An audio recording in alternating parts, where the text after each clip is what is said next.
Good morning, and thank you so much for coming along today. Genuinely heartwarming to see so many clients, colleagues, and friends of the firm here. Appreciate it is Liberation Day, which might be keeping a few communicators busy. So thank you for sparing the time on such a historic day.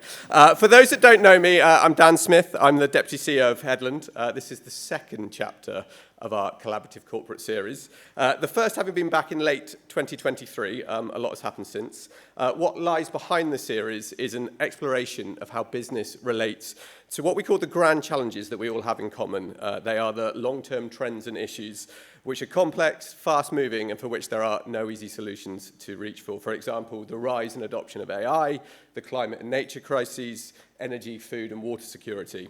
And the backdrop to the report that we're launching today is how these grand challenges are playing out in today's increasingly polarised public sphere, where it feels there is a constant sense of division and dichotomy. But before we get going, I'd like to introduce today's participants. We have the pleasure of being joined by Dr. Ben Shenoy. Ben has co-authored the Collaborative Corporate Series with me, is a visiting professor at the London School of Economics, a doctor of psychology and expert in complexity, and having previously built a career as a strategy consultant. Thank you, Dan. Good morning, everyone. I'm delighted to be here with you. So let's start by recapping on that first chapter that Dan referred to. The exam question we set ourselves was these grand challenges: climate crisis, AI, cost of living, etc. And how should corporates respond to these challenges? And the framework we set up was to contrast the conventional corporate with the collaborative corporate. And the conventional corporate, as you can see, pursues competitive advantage in pursuit of a profit motive and has it works in its ecosystem. This is very much the system around a pursuit of self-interest.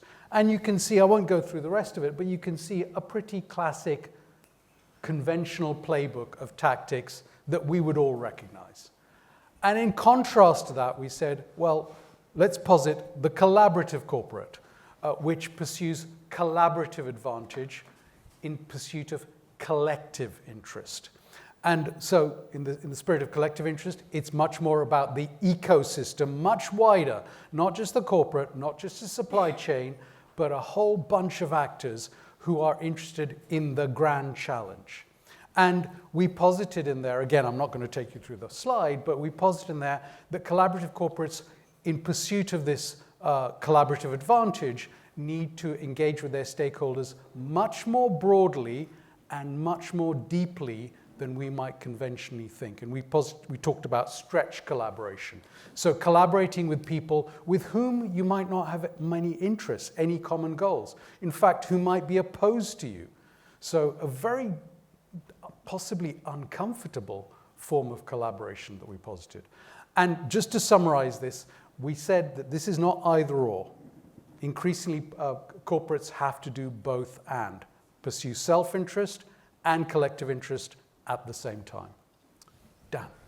So the starting point of this year's report is the grand challenges that we've mentioned that me, you, businesses, and all of their stakeholders have in common. On the one hand, to address them successfully demands high levels of collaboration between a business and its external world.